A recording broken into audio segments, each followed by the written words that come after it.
জীবনে অনেক মানুষকে এমন বলতে শুনে থাকি যে আমি অসফল হয়েছি কারণ আমার সময় ভালো যাচ্ছিল না। আমি এই জিনিসটা লাভ করতে চাইছিলাম কিন্তু করতে পারলাম না কারণ আমার সময়টা ভালো যাচ্ছিল না। আমি আমার জীবনে ওই মহান কাজটা করতে চাইছিলাম কিন্তু করতে পারলাম না। কেন? কারণ আমার সময়টা ভালো যাচ্ছিল না। কিন্তু যে মুহূর্তে ভালো সময় আমার জীবনে আসবে আমি সব কিছু প্রাপ্ত করব। এমন প্রায় প্রত্যেকেই বলেন। আসুন একটা কথা বোঝা যাক। একজন মালিকে দেখুন, সে প্রত্যেক দিন গাছের সেবা করে, তাকে জল দেয়, তার যত্ন আত্তি করে। কেন? প্রত্যেক দিন সেই গাছ ফল দেয় না। সঠিক সময় এলে তবেই সেই গাছ ফল দেয়, কিন্তু প্রত্যেক দিন মালি তার সেবা করে, তাকে যত্ন করে। শুধুমাত্র তখন করে না যখন সেই গাছ ফল দিতে সক্ষম। আর যদি মালি গাছের যত্ন প্রতিদিন না করে তাহলে হয়তো সেই গাছ ফল দিতেই পারবে না। এটাই হলো আমাদের জন্য একটা শিক্ষা। যখন সময় আমাদের জন্য অপেক্ষা করে না তখন আপনি সময়ের জন্য কেন অপেক্ষা করছেন? ভালো সময়ের জন্য অপেক্ষা করবেন না। ভালো এবং শুভ কর্ম দ্বারা ভালো সময়কে নিজের কাছে টেনে আনুন। নিরন্তর কর্ম করুন, পরিশ্রম করতে থাকুন। শুভ সময় আপনা থেকেই আপনার কাছে আসবে। আসুন আমার সাথে ভালোবেসে বলুন, রাধা রাধা। স্বচ্ছতার একটা আলাদা গুরুত্ব আছে।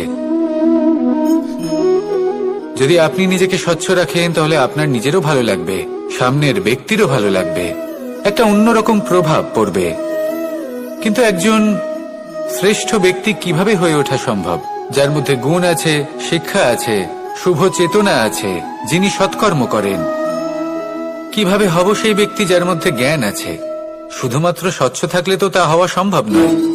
প্রথমে আপনাকে বুঝতে হবে যে মানুষের মধ্যে 4টি মূল তত্ত্ব আছে। প্রথম হলো তার শরীর, যার দ্বারা উনি যে কোনো কর্ম করে থাকেন।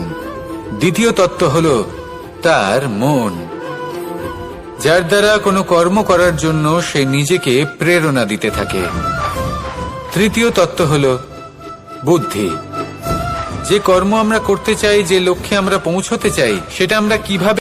এই সংসারে কখনো কোনো ব্যক্তিকে তার বাইরের পোশাক দেখে বিচার করার চেষ্টা করবেন না। এটা খুব বড় ভুল করবেন।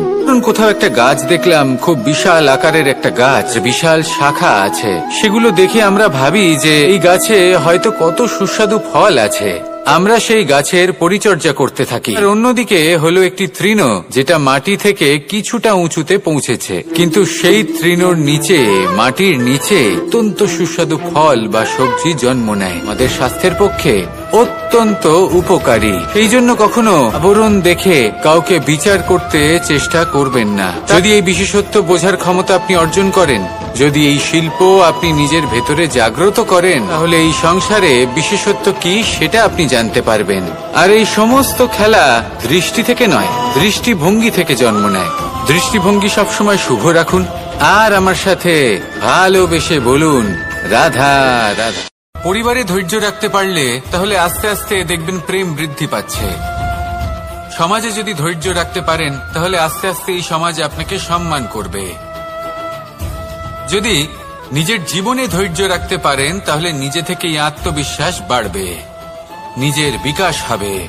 জীবনে সবই সম্ভব যদি ধৈর্য রাখতে পারেন। হয়তো আস্তে আস্তে হবে, কিন্তু হবে অবশ্যই। শুধু ধৈর্য রাখুন। নারীকে পুজো করা হয় সেখানে ঈশ্বর বাস করেন, আর যেখানে নারীকে অপমান করা হয় সেখানে ঈশ্বর এবং ভাগ্য এই দুই রুষ্ট হয়। মনে রাখবেন, যদি নারী কল্যাণকারী হতে পারেন তাহলে নারী মহাচণ্ডী রূপও ধারণ করতে পারেন। যদি একজন নারী মাতা হয়ে জন্মদান করতে পারেন তাহলে নারী মৃত্যু হয়ে বিনাশও করতে পারেন। যেখানে নারী অপমানিত হবেন সেখানে মহান ভারতও মহাভারতের পথে অগ্রসর হতে পারে। তাই মনে রাখবেন, কোনো বাড়িতে, কোনো পরিবারে যখন কারোর জন্ম হয় তখন তা কত সুখের মুহূর্ত হয়। সেই ছোট্ট সন্তান যখন কিছুটা বড় হয় সে হাঁটার চেষ্টা করে, আর সেই প্রক্রিয়াতেও খুব বড় একটা শিক্ষা লুকিয়ে রয়েছে, ঠেলে দেওয়া। যখন আপনি হাঁটতে চান, সামনে এগোতে চান, তখন আপনি কি করেন? নিজের পায়ের তলার যে মাটি তাকে আপনি পেছনে ঠেলে দেন। ব্যাস, এই একই জিনিস তো জীবনেও শিখতে হবে। এবার যদি আপনি জ্ঞানের পথে অগ্রসর হতে চান, তাহলে অজ্ঞানতাকে পেছনে সরিয়ে দিতে হবে। যদি আপনি প্রকাশের দিকে এগোতে চান, তাহলে অন্ধকারকে পেছনে সরিয়ে দিতে হবে। যদি আপনি ভবিষ্যতে সফল হতে চান, তাহলে অতীতের যে অসফলতাগুলিকে পেছনে সরিয়ে দিতে হবে। কর্ম করতে থাকুন, কখনো থামবেন না। আর আমার সাথে ভালোবেসে বলুন, রাধা। যদি কারোর ব্যবহার আপনার প্রতি অনুচিত হয়, বা যদি কেউ অনুপস্থিত থেকে থাকে, বা কেউ যদি আপনাকে বুঝতে না পারেন, তাহলে তার অর্থ এটা নয় যে আপনি সেই সম্পর্ক ভেঙে ফেলবেন। বুঝুন, আপনার জীবনে তার গুরুত্ব কোথায়, আর তার জীবনে আপনার। সম্পর্ক গড়ে তুলুন, তাকে পালন করতে শিখুন, একসাথে মিলে চলুন। এই মন সুপ্রসন্ন হয়ে বলবে, রাধা রাধা। জন্ম কোথায় হয়েছে, কিভাবে হয়েছে, এতেও কিছু যায় আসে না যে আপনার মৃত্যু কোথায় হবে, কিভাবে হবে। যায় আসে তখন, গুরুত্বপূর্ণ হলো এটাই যে জীবন আপনি যাপন করেছেন তার উদ্দেশ্য কি ছিল, কি ভাবনা নিয়ে আপনি বেঁচেছেন। এখন যদি আপনি এমন কিছু করেন যার দ্বারা এই সংসার আপনার থেকে জীবন যাপনের প্রেরণা পেতে পারে, মৃত্যুর পরেও আপনার কর্ম দেখে তা স্মরণ করে জীবনে বাঁচতে শেখেন, তাহলে তার তাৎপর্য হলো আপনি নিজের কর্মের দ্বারা, নির্বাচনের দ্বারা অমর হয়ে গেছেন। দেখুন, জীবনে দুশ্চিন্তা করা হলো বৃথা, মৃত্যুর ভয়ও হলো বৃথা। কারণ আত্মা কখনো মরে না, তাকে কেউ শেষ করতে পারে না, না কাল, না মৃত্যু, আর না সময়। যদি এমন কিছু থাকে যা আপনার আত্মাকে শেষ করে দিতে পারে, তাহলে তা আপনারই নিজের দুষ্কর্ম। তাই এই যে জীবনকাল আপনার কাছে রয়েছে, তাতে শুধু শুভ কর্ম করুন, দুশ্চিন্তা করা ত্যাগ করুন।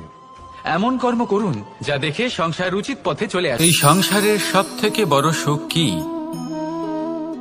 কেউ বলবেন নিজের লক্ষ্য প্রাপ্ত করা, কেউ বলবেন ধন উপার্জন করা, কেউ বলবেন নিদ্রাই সব থেকে বড় সুখ, কেউ বলবেন রাজ্য লাভ করা, আবার কেউ বলবেন মাতার হাত থেকে খাবার খাওয়া,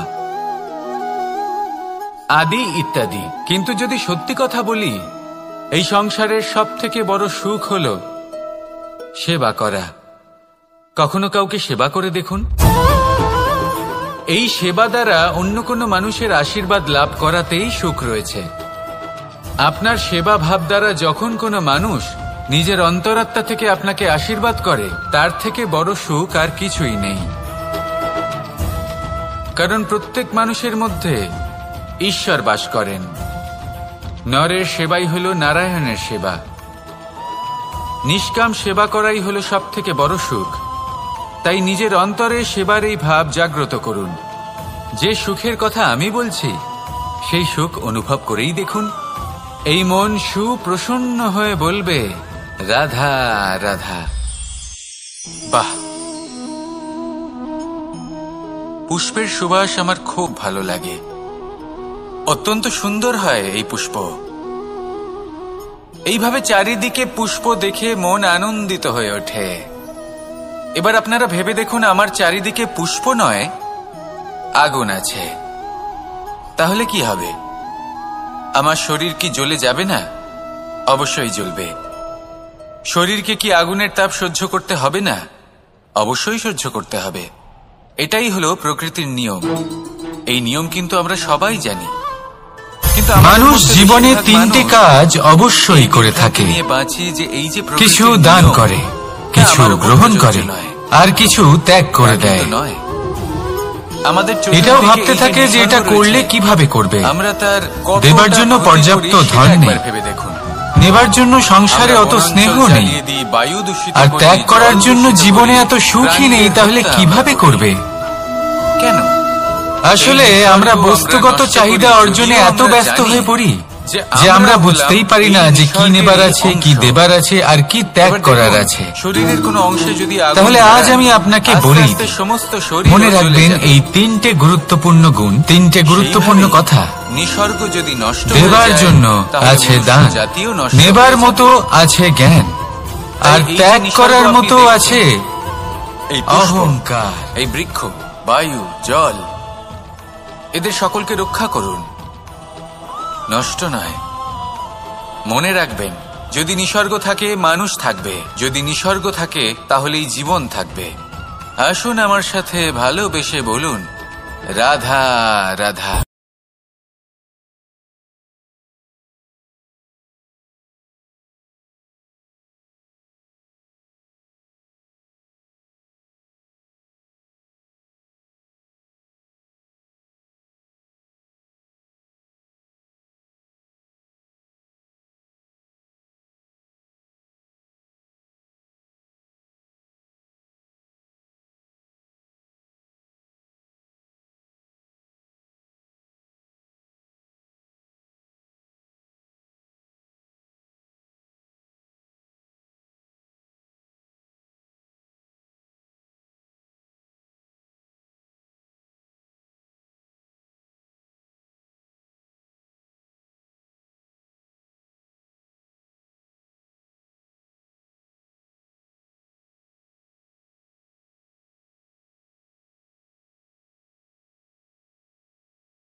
এই সংসারে সবাই বলেন আমি অর্জুনের মতো হয়ে উঠতে চাই।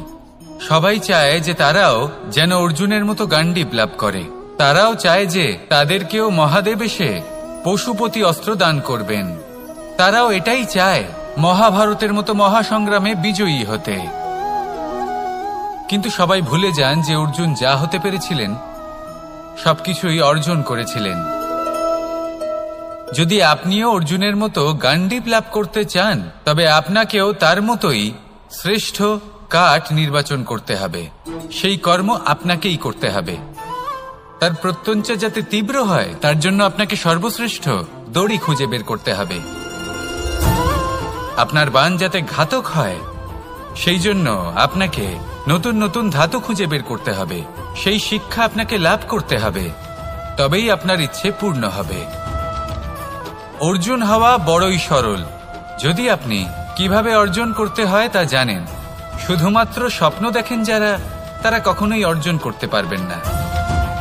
কিন্তু যদি কেউ অজ্ঞাতবাস ভোগ করতে পারে, যদি কেউ লাক্ষাগৃহ থেকে পালিয়ে বাঁচতে পারে, যদি কেউ কঠোর তপস্যা করতে পারে, প্রতীক্ষা করতে পারে এবং পরিশ্রম করতে পারে, তাহলে সে অর্জুন অবশ্যই হয়ে উঠবে। যদি আপনি অর্জুন হয়ে উঠতে চান তাহলে কর্ম করতে শিখুন আর আমার সাথে ভালোবেসে বলুন রাধা রাধা। জীবন থাকলে লক্ষ্য অবশ্যই থাকবে। যদি লক্ষ্য থাকে তার পথ অবশ্যই থাকবে। যদি পথ থাকে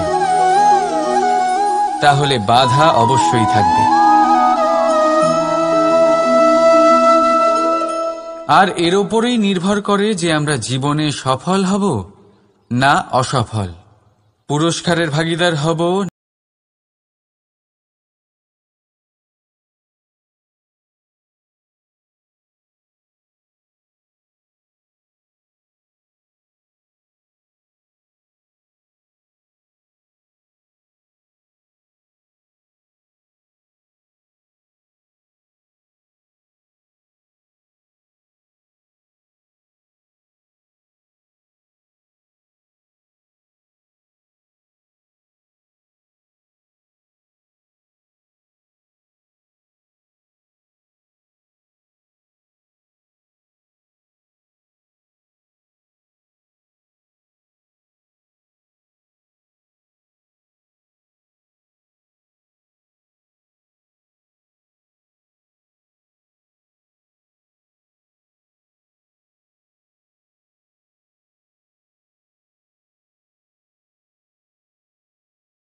জীবনে প্রতিশোধ নয়, পরিবর্তন বাছুন।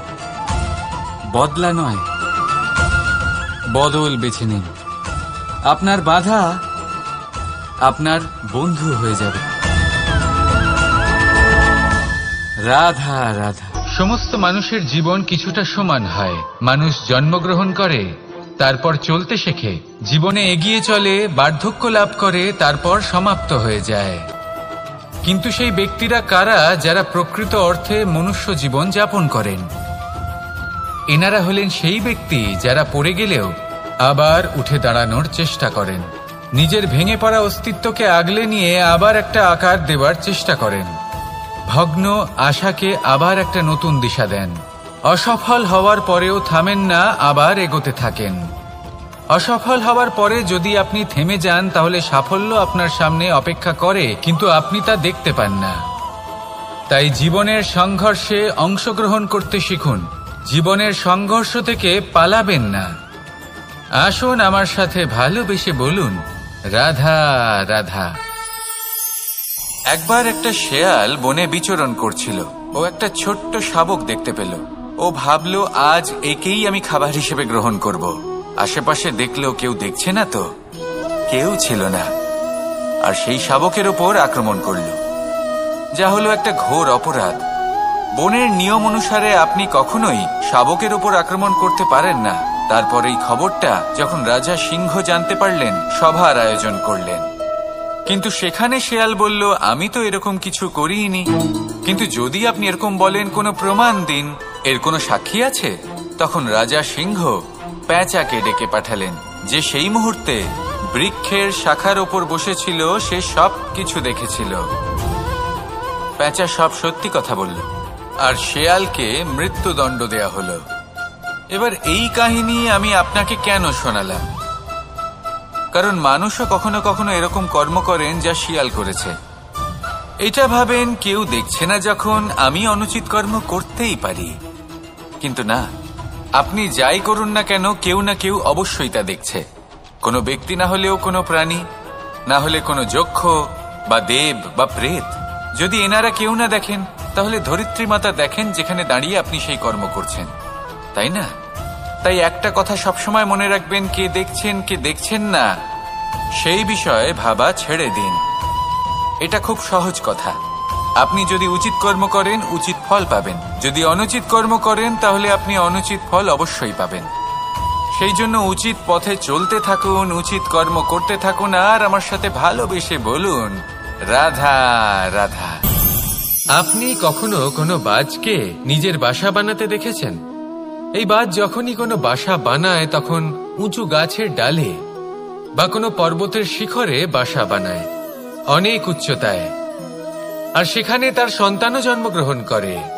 যখন এই সন্তানেরা জন্মায়, তখন এই বাজ খুবই ভালোবেসে এবং খুব সাবধানে এদের পালন পোষণ করে, নিজের ঠোঁট দিয়ে তাদের ঠোঁটে খাবার পরিবেশন করে। কিন্তু যেই সেই সন্তানেরা হৃষ্টপুষ্ট হয়ে যায় এবং সেই কথা বাজ নিজে বুঝতে পেরে যায়, সেই বাজ নিজেই সেই বাসা ছিন্ন ভিন্ন করে দেয়। সেই সন্তান যাদের সবেমাত্র ডানা গজিয়েছে, কিভাবে উড়তে হয় তারা জানে না, সেই সন্তানগুলিকে উচ্চতা থেকে ঠেলে দেয়। সেই সন্তান প্রথমে ভয়ভীত হয়ে যায়।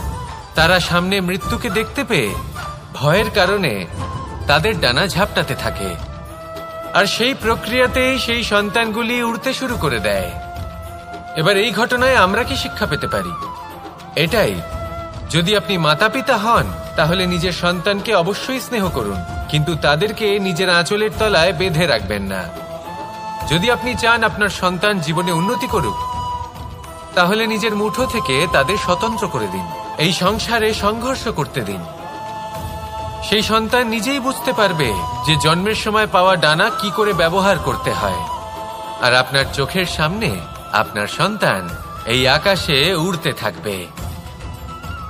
তাহলে আসুন আমার সাথে ভালোবেসে বলুন, রাধা রাধা। সংসারে সবচেয়ে পবিত্র মানা হয় গঙ্গা জলকে। কখনো ভেবে দেখেছেন কেন? কারণ গঙ্গা জলের আবির্ভাব অত্যন্ত শুদ্ধ হয়, তার জন্ম শুদ্ধ হয়, যেখান থেকে তার শুরু সেটাই শুদ্ধ হয়। আর শুরুটা শুদ্ধ হওয়া অত্যন্ত আবশ্যক। আমাদের জীবনে সবই শুরু হয় আমাদের ভাবনা থেকে। নিজের ভাবনাকে শুদ্ধ রাখুন, কারণ এই ভাবনা থেকেই আবির্ভাব হয় শব্দের। আপনার শব্দ শুদ্ধ রাখুন, কারণ এই শব্দ দ্বারাই আপনার কাজ সম্পন্ন হয়। আপনার কাজ শুদ্ধ রাখুন, কারণ এই কাজ দ্বারাই তৈরি হবে আপনার স্বভাব। স্বভাব থেকেই তৈরি হয় আপনার অভ্যাস, আর অভ্যাস থেকে তৈরি হয় আপনার চরিত্র। আর এই চরিত্র সংসারের সমক্ষে এক আদর্শ হয়ে ওঠে। তাই ভাবনা থেকে আদর্শের এই যাত্রা শুভ তখনই হয়ে ওঠে যখন আপনার ভাবনা শুদ্ধ হয়। এই সংসারে, এই জীবনে নিজের ভাবনা শুভ রাখলে, শুদ্ধ করলে আপনার মন সুপ্রসন্ন হয়ে বলবে, রাধা রাধা। মানুষ জন্মগ্রহণ করে, তার সাথে ভয়েরও জন্ম হয়। ছোটবেলা থেকেই আমাদের মনে কোনো না কোনো প্রকারের ভয় থেকেই যায়। কেউ এই বিষয়ে ভয় পায় যে তার কোনো বস্তু তার থেকে দূরে চলে যাবে। কেউ এই বিষয়ে ভয় পায় যে আমি নিজেকে হারিয়ে ফেলব। কেউ এই ভেবে ভয় পায় যে আমার প্রিয়জনেরা তারা যেন আমার থেকে দূরে না চলে যায়। কেউ এই ভেবে ভয় পায় যে আমরা যেন পথ না হারিয়ে ফেলি, আদি ইত্যাদি। কিন্তু সত্যি কথা বলতে, ভেবে দেখুন এই ভয় বাস্তবে কি? শুধুই একটা মনস্থিতি, আর কিছুই নয়। যা কিছু আপনি জীবনে পেয়েছেন তা একদিন আপনাকে হারাতে হবে। এই জীবন হলো আপনারই, কিন্তু তাও একদিন সমাপ্ত হবে। তাই ভয় পেয়ে কি লাভ? এই ভয় শুধু আপনাকে জীবন যাপন করা থেকে বাধা দিচ্ছে, আর কিচ্ছু নয়। পথ হারিয়ে ফেললেই বুঝতে পারবেন যে নতুন পথ কিভাবে বানাতে হয়। কিছু মানুষকে জীবন থেকে হারালে তবেই আপনি বুঝবেন যে আপনার আপনজনকে। এই ভয়ের কারণে ভীত হয়ে থাকবেন না। এই তারা নক্ষত্র অন্ধকারের অভাবে গুরুত্ব হারায়। শিবকেও মহাদেব হওয়ার জন্য বিষপান করতে হয়েছিল। প্রত্যেক পরিস্থিতি, প্রত্যেক সাফল্য আপনার পরীক্ষা নেবে, তাতে উত্তীর্ণ হওয়া হলো আপনার কর্ম। যখনই আপনি ভয় পাবেন বা সংকটের সম্মুখীন হবেন, তখন সাহসের সাথে তার সম্মুখীন হন। মনে রাখবেন, যে সম্মুখীন হতে জানে সাফল্য তার সাথে সবসময় থাকে। আসুন আর আমার সাথে ভালোবেসে বলুন, রাধা রাধা। আমাদের হাতটা দেখুন। এই হাতে 5টা আঙুল আছে, যা ভিন্ন ভিন্ন ধরনের। একরকম কেন নয়? কারণ হলো প্রত্যেকের নিজের নিজের গুরুত্ব আছে, নিজের নিজের মাহাত্ম্য আছে। এরা ভিন্ন, তাই একত্রিত হয়ে মুষ্টিবদ্ধ করা সম্ভব, যার দ্বারা আমরা আত্মরক্ষাও করতে পারি, আবার আক্রমণও করতে পারি। যদি 5টি আঙুল সমান হতো তাহলে মুষ্টিবদ্ধ হতে পারত না, নিজেদের মধ্যে বিভ্রান্তির সৃষ্টি করত। এবার এরকমই কিছু আমাদের সংসারেও হয়। আমাদের দেশ, যেখানে একটি ভূমির ওপর ভিন্ন ভিন্ন ধর্মের মানুষ বাস করেন, ভিন্ন ভিন্ন জাতি, ভিন্ন ধর্ম, ভিন্ন ভাষা, কিন্তু যদি আমরা এটা ভাবি যে কিভাবে এই দেশকে কল্যাণের পথে নিয়ে যাওয়া যায়, কিভাবে এর বিকাশ করা সম্ভব, তাহলে আমাদের একত্রিত হওয়া শিখতে হবে। যেইভাবে 5টা আঙুল একত্রিত হয়, মুষ্টিবদ্ধ হয়, সেইভাবেই আপনার যে ভাষাই হোক, যে ধর্মই হোক, যে জাতি হোক না কেন, ঠিক আছে, আবশ্যক হলো আপনার নিজের কর্মভূমির সাথে, আপনার ধরিত্রীর সাথে যুক্ত থাকা, সাথে থাকা। তবেই দেশের উন্নয়ন সম্ভব, তবেই এই দেশ স্বতন্ত্র থাকবে, সফল হবে, আর এই মন প্রসন্ন হয়ে বলবে রাধা রাধা। যদি আমি আমার চোখ বেঁধে কোনো একটা নির্দিষ্ট দিকে নিজের সমস্ত শক্তি প্রয়োগ করে ছুটে যাই, তাহলে কি হবে? আমি কোথাও ধাক্কা খেতে পারি, নিজের ক্ষতি করতে পারি, কোথাও পড়ে যেতে পারি, তাই না?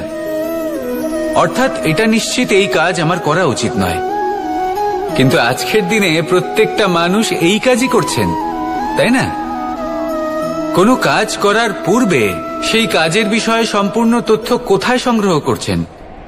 শুধু এটুকু জানেন যে এই কাজটা করলে কত ধন অর্জন করবেন আর কত নাম হবে, আর ব্যাস সামনে এগিয়ে যান। এটা উচিত নয়। পূর্ণরূপে যে কোনো কাজ করার আগেই সেই কাজের বিশ্লেষণ করে নেওয়া উচিত, তা বুঝে নেওয়া উচিত, এবং সেই বিষয়ে অবশ্যই খেয়াল রাখা উচিত যে আপনার শরীর এবং আপনার মন এই কাজ করার জন্য কি প্রস্তুত রয়েছে। যদি তা না হয় তাহলে প্রথমে নিজেকে শুধরে নিন, তারপরে সেই কাজ করুন। যদি এইভাবে জীবনে সামনে এগোন, তাহলে সাফল্যের সম্ভাবনা জীবনে অনেক বেশি বেড়ে যাবে। তাহলে এটাই করুন, আর আমার সাথে ভালোবেসে বলুন রাধা রাধা।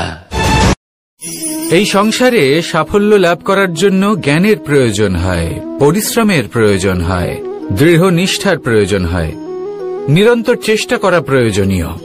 কিন্তু আরো কিছু আছে যা অত্যন্ত প্রয়োজনীয় এবং গুরুত্বপূর্ণ।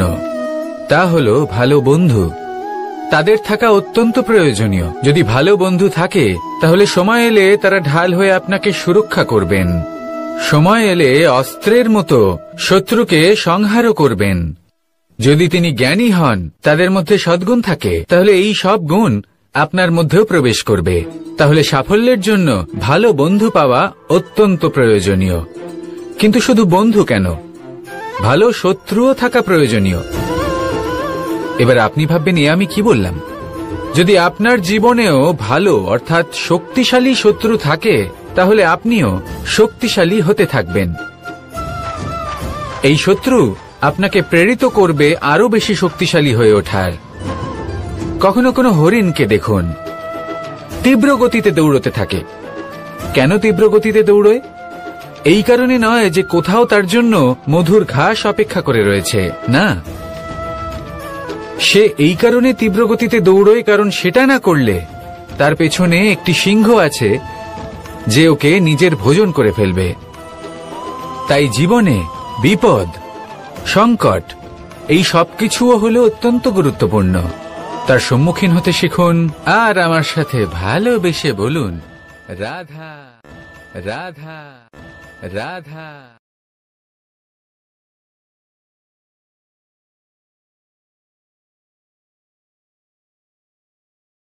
লক্ষ্যে পৌঁছানো অত্যন্ত কঠিন হয়। কেউ ভাবেন যে কেন এত কঠিন হয়, কেন এত কষ্ট করতে হয় লক্ষ্যে পৌঁছানোর জন্য। এই লক্ষ্য সরলভাবে কেন আমার কাছে চলে আসে না? চলুন আপনাকে একটা কথা বলি, যদি আপনার লক্ষ্য কঠিন না হয় তাহলে তাকে পাওয়া আপনার পক্ষে অসম্ভব হয়ে উঠবে। লক্ষ্যে পৌঁছানোর এই রাস্তায় আপনি যে কড়া রোদের সম্মুখীন হন, যার থেকে আপনি দূরে পালাতে চান, সেই রোদ আপনাকে প্রেরণা যোগায় যে আপনি এগোতে থাকুন। ভাবুন একজন যাত্রী যে কিনা নিজের লক্ষ্যের দিকে যাচ্ছেন, সেই পথে উনি যদি একটু ছায়া পেয়ে যান আর উনি ওখানে বিশ্রাম নেন, তাহলে তার সাথে তার ভাগ্য গভীর নিদ্রায় সেখানে বিলীন হয়ে যায়। তাই এই পরিশ্রমের করা রোদের থেকে কখনো দূরে পালাবেন না।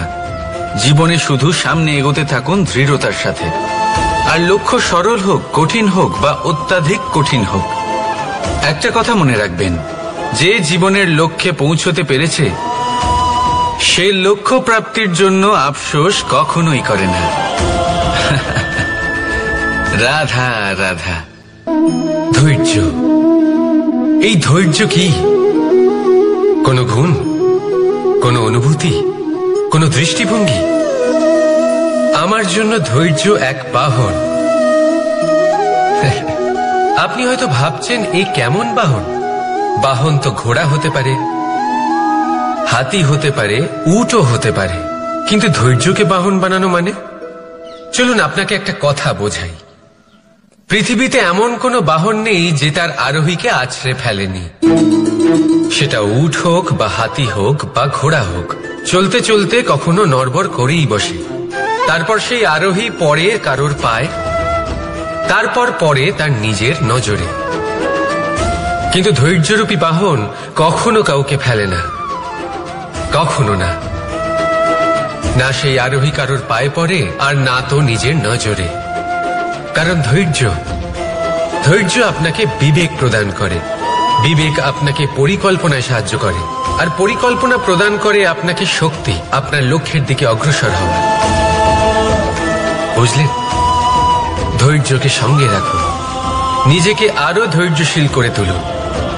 এই ধৈর্যের সাহায্যে আরোহণ করে দেখুন কিভাবে এই বাহন আপনাকে আপনার গন্তব্যে পৌঁছে দেবে। রাধা রাধা। সংসারে এমন একটা ভ্রান্ত ধারণা রয়েছে যে সবকিছু ভাগ্যের দ্বারা পাওয়া যায়, কিন্তু ভাগ্য, প্রারব্ধ এ তো সকলের জন্যই সমান হয়। এটা তো ব্যক্তির উপরে নির্ভরশীল হয়, তার আকাঙ্ক্ষার উপরে নির্ভরশীল হয়, বাসনার উপরে নির্ভরশীল হয়, স্বভাবের উপরে নির্ভরশীল হয় যে উনি সেটা নিয়ে কি করেন।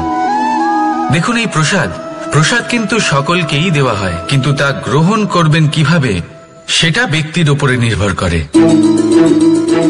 আপনাকে এক উদাহরণ দিই। যেমন ধরুন, দুজন মানুষকে আমি একটা করে মাটির ডেলা দিলাম, সেটা নিয়ে তারা কি করবেন? একজন মানুষ তার ছোট ছোট ডেলা বানাবেন আর পথযাত্রীদের ওপরে ছুঁড়ে মারবেন, হাসি ঠাট্টা করবেন, তাদের বস্ত্র নোংরা করে দেবেন, সেটাতেই উনি আনন্দ পাবেন। অন্যদিকে দ্বিতীয় ব্যক্তি সেই মাটির ডেলা দিয়েই নিজের জন্য একটা কুঁড়ে ঘর বানাবেন। সেই কুঁড়ে ঘর যা রোদেতে, বৃষ্টিতে, ঝড়ে তাকে সুরক্ষিত রাখবে। অনুভূতি, এই অনুভূতি বদলাতে শিখুন। এই অনুভূতি অত্যন্ত গুরুত্বপূর্ণ।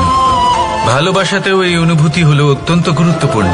ভালোবাসা সে বন্ধুর সাথে হোক, মা বাবার সাথে হোক, ভাই বোনের সাথে হোক, স্ত্রীর সাথে হোক, যে কারোর সাথে হোক। মনে রাখবেন, এই হলো সেই অনুভূতি যা আপনার ভাগ্য নির্ধারণ করে থাকে। তাহলে আসুন আমার সাথে প্রেমের অনুভূতি নিয়ে বলুন, রাধা রাধা।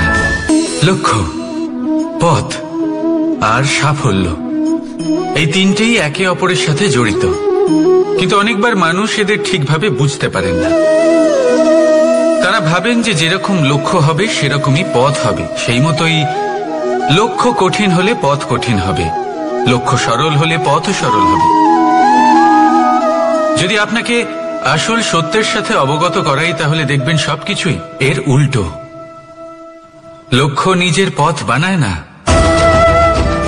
পথ সেটাই যেটা আপনি স্বয়ং নির্বাচন করে আপনি নিজে বানান। সেই অনুসারেই আপনি আপনার লক্ষ্যে পৌঁছতে পারবেন।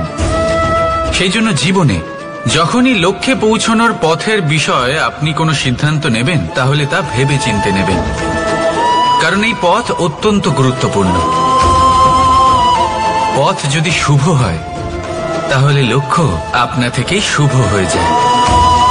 তাহলে আসুন আমার সাথে ভালোবেসে বলুন, রাধা রাধা। ভাগ্য আর কর্ম, এই দুই এমন শব্দ যাকে ঘিরে সমগ্র সংসার। কেউ বলে আমার ভাগ্যে এটা ছিল না, যা পেলে আমার জীবন অন্যরকম হতো। কেউ বলে আমার গত জন্মের কর্ম নিশ্চয়ই এমন ছিল, যে কারণে এই জন্মে এরকম ভাগ্য পেয়েছি আমি। এসব বাদ দিন আর একবার শান্ত চিত্তে ভাবুন। আপনি বুঝতে পারবেন যে ভাগ্য আর কর্ম এই দুই এই জন্মের তফাৎ শুধুমাত্র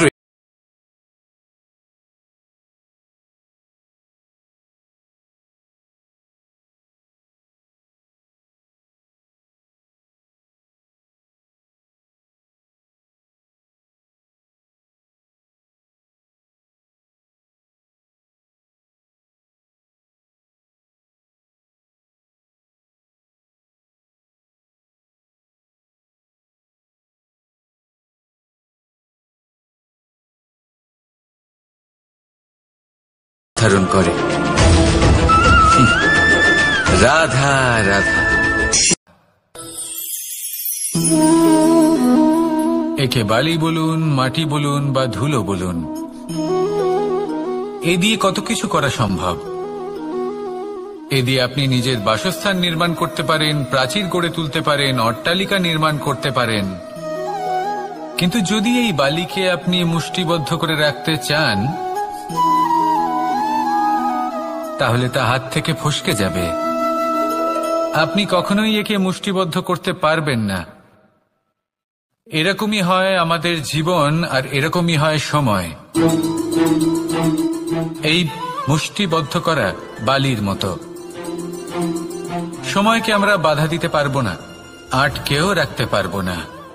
এ হলো প্রবাহমান। জন্ম থেকে মৃত্যু পর্যন্ত এই যে সময়, তা খুবই সীমিত। আর এই সময় আমরা যেটাই করি তার দ্বারাই আমাদের মূল্য নির্ধারিত হয়। আর এই সংসার থেকে চলে যাওয়ার পরেও এই সংসার এই সব কর্মের জন্যই আমাদের মনে রাখে। তাই যদি আপনি এটা ভাবেন যে আজ যে কর্ম করার ছিল আমি না হয় কাল করে নেব, কাল আমার লক্ষ্যে পৌঁছানোর কথা ছিল আমি পরশু পৌঁছব, না, এই সময় খুব মূল্যবান, একে নষ্ট করবেন না। এই সময়কে সদ্ব্যবহার করুন, মহান হবার পথে অগ্রসর হন। একে যদি মুষ্টিবদ্ধ করে রাখার চেষ্টা করেন, এই সময় থেমে থাকবে না। আসুন আমার সাথে ভালোবেসে বলুন, রাধা রাধা। বল, শক্তি, পরাক্রম এই সংসারের বিকাশের মূল। কিন্তু কখনো ভেবেছেন যে প্রকৃতি আমাদের এই বল, শক্তি, পরাক্রম কেন দিয়েছেন? যাতে আমরা জীবনে কারোর উদ্ধার করতে পারি, কাউকে সাহায্য করতে পারি, কারোর জন্য ভালো কিছু করতে পারি, কোনো গরিব অসহায় মানুষের জন্য কিছু করতে পারি, এই বল, এই শক্তির সদ্ব্যবহার করতে পারি। কখনো দেখেছেন এমন মানুষ যার কাছে অসীম শক্তি আছে, কিন্তু তার সাথেই অসম্ভব অহংকারও রয়েছে, যিনি নিজেকে সর্বশ্রেষ্ঠ বলে মনে করেন, খারাপ কাজও করেন। আপনি দেখবেন প্রকৃতি এবং মানুষ তাকে ভাঙতে সর্বদা চেষ্টা করেন। মনে রাখবেন, যতই সুবিশাল পর্বত হোক না কেন, তা যদি পথে পড়ে তাকে ভেঙে পথ প্রশস্ত করা হয়। মন্দিরে যখনই আপনি যান, সেখানে অবস্থিত প্রতিমার চরণ স্পর্শ করেন। যখন শিবলিঙ্গের অভিষেক করেন, তখন স্বয়ং নিজে হাতে দুধ এবং জল দিয়ে তা ধৌত করেন, তার প্রক্ষালন করেন। কিন্তু এর পেছনে কোনো অন্ধবিশ্বাস নেই। এখানে বিষয়টা হলো ঊর্জা সংক্রান্ত। যে কোনো ব্যক্তি হোক বা কোনো বস্তু, তার নিজস্ব একটি বিশেষ ঊর্জা থাকে। সেই জন্য যখনই আমরা বড়দের চরণ স্পর্শ করি, তখন সেই স্পর্শ দ্বারা সেই বিশেষ ঊর্জা আমরা নিজের অন্তরে সমাহিত করি। তাই সব সময় মনে রাখবেন, কারোর চরণ স্পর্শ করার অর্থ এটা নয় যে আপনি কারোর সামনে তুচ্ছ হয়ে যাচ্ছেন। এর অর্থ হলো এটাই যে বড় হওয়ার জন্য সেই বিশেষ ঊর্জা আপনি তার থেকে প্রাপ্ত করছেন। আর এই জীবনের আরেকটা বড় সত্য হলো এটাই যে যদি আপনি জীবনে কিছু লাভ করতে চান, তবে নতমস্তক হতে শিখুন। তা হয় বল, শক্তি, পরাক্রম এই সংসারের বিকাশের মূল। কিন্তু কখনো ভেবেছেন যে প্রকৃতি আমাদের এই বল, শক্তি, পরাক্রম কেন দিয়েছেন? যাতে আমরা জীবনে কারোর উদ্ধার করতে পারি, কাউকে সাহায্য করতে পারি, কারোর জন্য ভালো কিছু করতে পারি, কোনো গরিব অসহায় মানুষের জন্য কিছু করতে পারি। এই বল, এই শক্তির সদ্ব্যবহার করতে পারি। কখনো দেখেছেন এমন মানুষ যার কাছে অসীম শক্তি আছে, কিন্তু তার সাথেই অসম্ভব অহংকারও রয়েছে, যিনি নিজেকে সর্বশ্রেষ্ঠ বলে মনে করেন, খারাপ কাজও করেন। আপনি দেখবেন প্রকৃতি এবং মানুষ তাকে ভাঙতে সর্বদা চেষ্টা করেন। মনে রাখবেন, যতই সুবিশাল পর্বত হোক না কেন, তা যদি পথে পড়ে তাকে ভেঙে পথ প্রশস্ত করা হয়। যদি আপনার কাছে বল থাকে, শক্তি থাকে, পরাক্রম থাকে, তাহলে তার সদ্ব্যবহার করুন, কাউকে সাহায্য করুন, কাউকে রক্ষা করুন। যদি আপনি আপনার শক্তির দুর্ব্যবহার করেন, তাহলে মনে রাখবেন আপনি নিজের বিনাশ নিজেই আমন্ত্রণ করছেন। এবার বল অর্জন করার পরে, শক্তি অর্জন করার পরে আপনি নিজেকে বিনাশ করতে চান নাকি এই সংসারের উদ্ধার করতে চান? সিদ্ধান্ত আপনার। রাধা রাধা।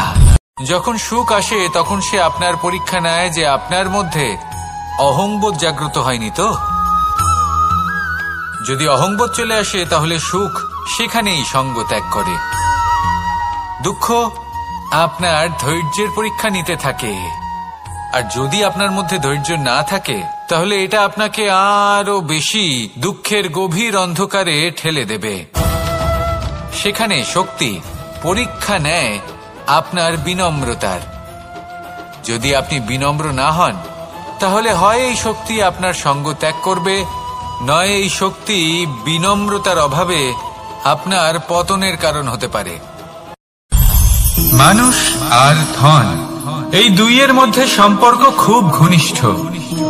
ধন হলো সেই শক্তি যার ব্যবহার মানুষ করে থাকে সাংসারিক বস্তু ক্রয় করার জন্য, নিজের জীবন যাপন করার জন্য। আর মানুষ হলো সেই শক্তি যারা ধনকে গুরুত্বপূর্ণ করে তোলেন। এবার একটা কথা বলি, ব্যবহার করা উচিত ধনকে আর ভালোবাসা উচিত মানুষকে। এটা বেশিরভাগ মানুষই বোঝেন না। মানুষ এখানেই সব থেকে বড় ভুল করে বসেন। তারা ভালোবাসেন ধনকে আর ব্যবহার করেন মানুষকে। এ হলো অনুচিত। দেখুন, আপনি একটা সূচের দ্বারা যুদ্ধ করতে পারবেন না, আর কোনো তলোয়ার দ্বারা বস্ত্র সেলাই করতে পারবেন না, তাই না? কোনটা কিসের জন্য হয় সেটা বোঝা অত্যন্ত জরুরি। আপনিও সঠিক দিকে অগ্রসর হন। মানুষকে ভালোবাসুন আর ধনকে ব্যবহার করুন।